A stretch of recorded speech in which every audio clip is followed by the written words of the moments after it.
نہ جانے میرے شہیدوں سے کیا سلوک ہوا، نہ جانے میرے اسیروں پہ کیا نہ کچھ بیتی،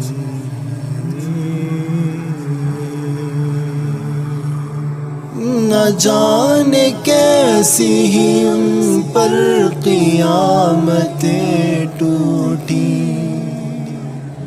نہ جانے کب میری د باگرام زندان،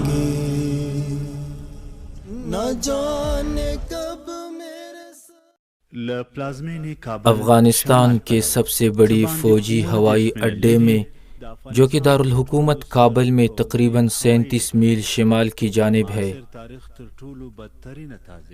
جدید تاریخ کی بدترین اذیت خانے بگرام جیل کی کہانیاں بہت سے لوگوں کے کانوں تک پہنچی ہوں گی، لیکن یہ صرف ان ظالموں نے دیکھا ہوگا جنہوں نے یہ جیل بنایا ہے، اور ان مظلوموں نے جن کے لیے یہ جیل بنایا گیا تھا۔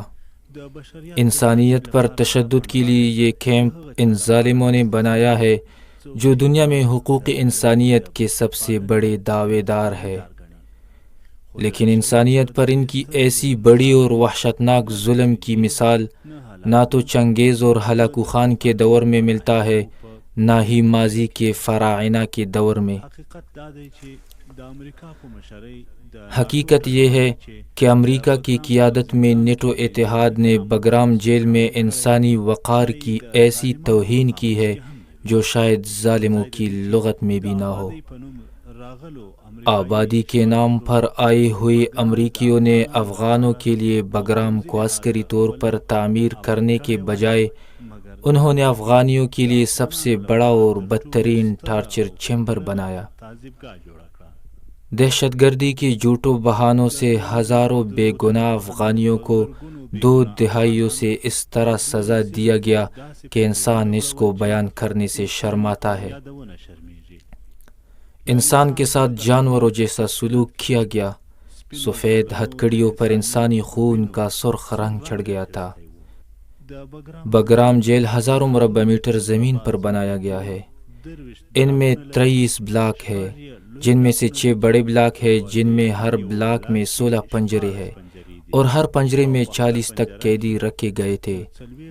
ان میں سے 13 چھوٹے بلاک ہے، جن میں ہر بلاک میں 6 پنجرے ہیں، اور ہر پنجرے میں 33 قیدیوں کو رکھا گیا تھا۔ اور جزائی نامی ایک بلاک ہے جس میں 2 میٹر کے 120 چھوٹے کمرے ہیں، جہاں قیدیوں کو مہینوں تک تنہائی میں رکھا جاتا تھا۔ کھانے پینے، عبادت اور قضاء حاجت اسی 2 میٹر کی جگہ میں ہے۔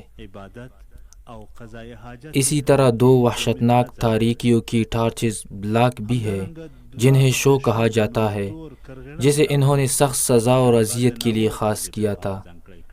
اور بھی تشدد کی اقسام کی انتہائی تلخ کہانیاں ہیں۔ الامارہ کی پریس ٹیم نے جیل کا دورہ کیا، اس منظر کو قریب سے فلمایا اور جیل حکام اور قیدیوں سے تفصیل سے بات کی۔ آئیے ویڈیو میں باقی سب کچھ اپنے آنکھوں سے دیکھیے۔ قدرمنو کتونکو، دا مهال موږ د بګرام زندان ته راغلي یو۔ معزز سامعین، ہم اب باگرام جیل میں ہیں، ایک ایسی جیل جہاں ہزاروں بے گناہ مسلمانوں کو پچھلے 2 دہائیوں سے امریکی انسانیت پسندوں اور انسانی حقوق کے دعوے داروں نے قید رکھا ہوا تھا۔ ہمارے ساتھ وہ قیدی بھائی بھی موجود ہے جنہوں نے اس جیل میں 5 سے 12 سال تک قید اور بند کی صعوبت برداشت کی ہے۔ ہم نے اس جیل کے ظلم اور وحشت کے بے شمار واقعات سنے ہیں، لیکن نزدیک سے دیکھے نہیں۔ آئیے آج دیکھیے اور اسے قیدیوں کی زبان سے سنیے۔ نن یې له نږدې څخه ووینو او د همدې بندیانو له خولې یې واورو۔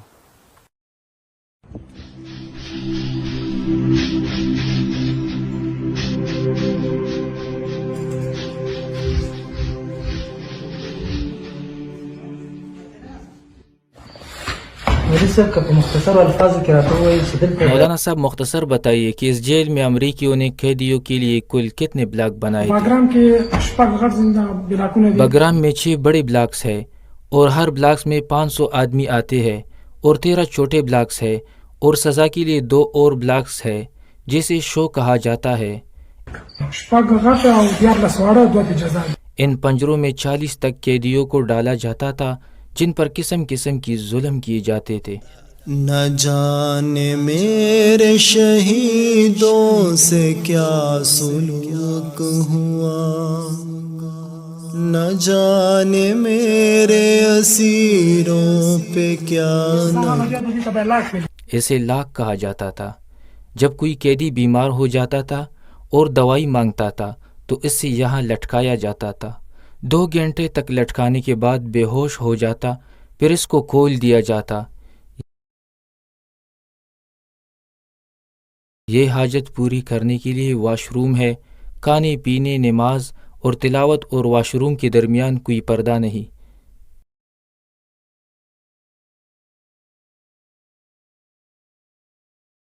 یہ وہ لائٹ ہے جس سے قیدیوں کو سزا دیا جاتا اور اس کو آنکھوں کے سامنے لگا دیا جاتا۔ یہ ایسی لائٹ ہے جسے 5 منٹ دیکھ کر آنکھیں خراب ہو جاتی تھی اور کوئی چیز دکھائی نہیں دیتی تھی۔ یہ ہر ایک پنجرے کے اوپر لگایا گیا ہے۔ کچھ بھی تھی،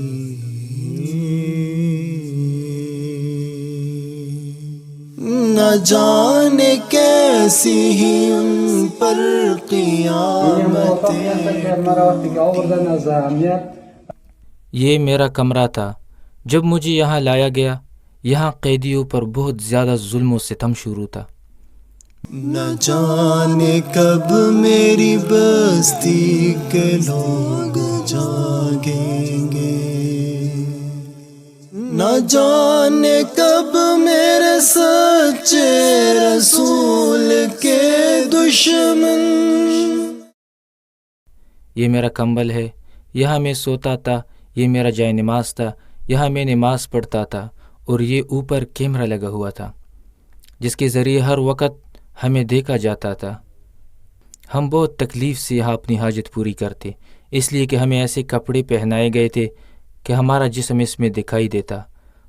ہم نے بھوک ہڑتال کیا کہ ہمیں یہاں سے نکال دیا جائے، لیکن کسی نے ہمارے بات تک نہیں سنی۔ ساتھ میں واش روم تھا۔ جب ہم قضاء حاجت کا ارادہ کرتے تو یہ کیمرہ لگا ہوا ہوتا۔ ہم ان کو کہتے کہ ان کو بند کرے، لیکن وہ اس کو بند نہیں کرتے۔ زمین کے کناروں سے نکل بھاگیں گے، نہ جانے کب میرے لہجے کی کھنک، دل کی کسک، میرے چمن کی فضا۔ بگرام زندان میں قیدیوں پر ظلم و ستم کا ایسا بازار گرم تھا کہ اسی چھوٹے سے کمرے میں ہی نیند، نماز اور تلاوت، خوراک اور قضاء حاجت کیا جاتا تھا۔ بیماری کی حالت میں بھی یہاں رہا جاتا تھا۔ یہ جو شیشے ہے، یہ جب قیدی سو جاتے تھے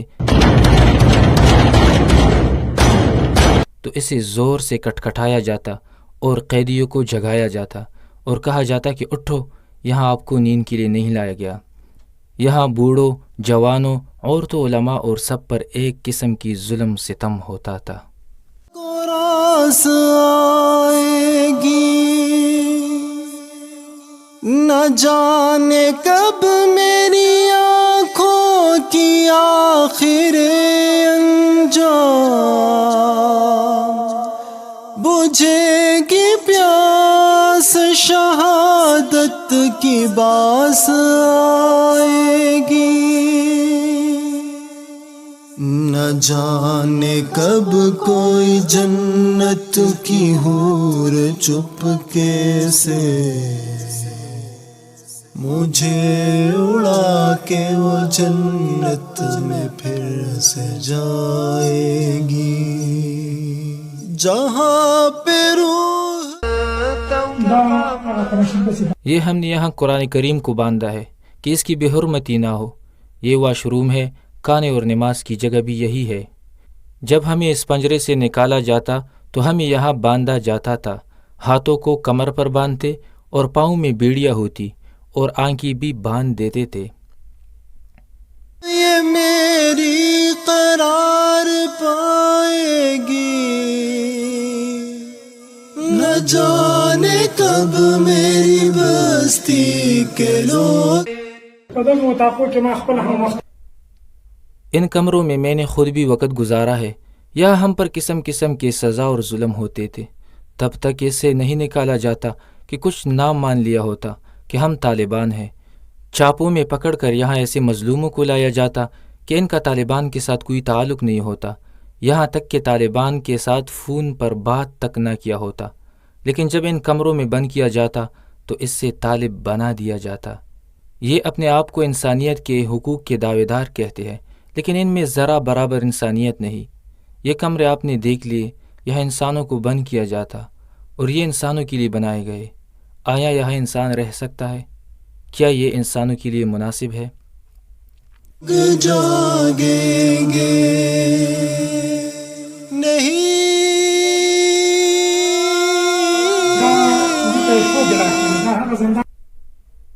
اسے شوب لا کہا جاتا تھا. یہ اس لیے تھا جب کوئی مریض قیدی دوائی مانگتا یا کوئی تلاوت کے لیے قرآن کریم مانگتا تو اسے یہاں بند کیا جاتا. اس سوراخ سے اس کو روٹی دی جاتی تھی اور یہاں باندھ دیا جاتا. یہاں سے کمر باندھتا اور پاؤں باندھتے، اوپر سے زنجیروں کو گھسیٹا جاتا اور اوپر سے پانی ڈالا جاتا کہ نیند اور آرام نہ کرے. اس کو تب تک یہاں رکھا جاتا کہ وہ بیماری کے باوجود دوائی نہ مانگے، تلاوت کے لیے قرآن کریم نہ مانگے. یہاں اس کے داڑھی اور مونچھوں کو بھی منڈایا جاتا اور اس پر قسم قسم کے ظلم ہوتے، یہاں تک کہ وہ سزا کی وجہ سے نہ بیٹھ سکتا تھا نہ کھڑا ہو سکتا تھا.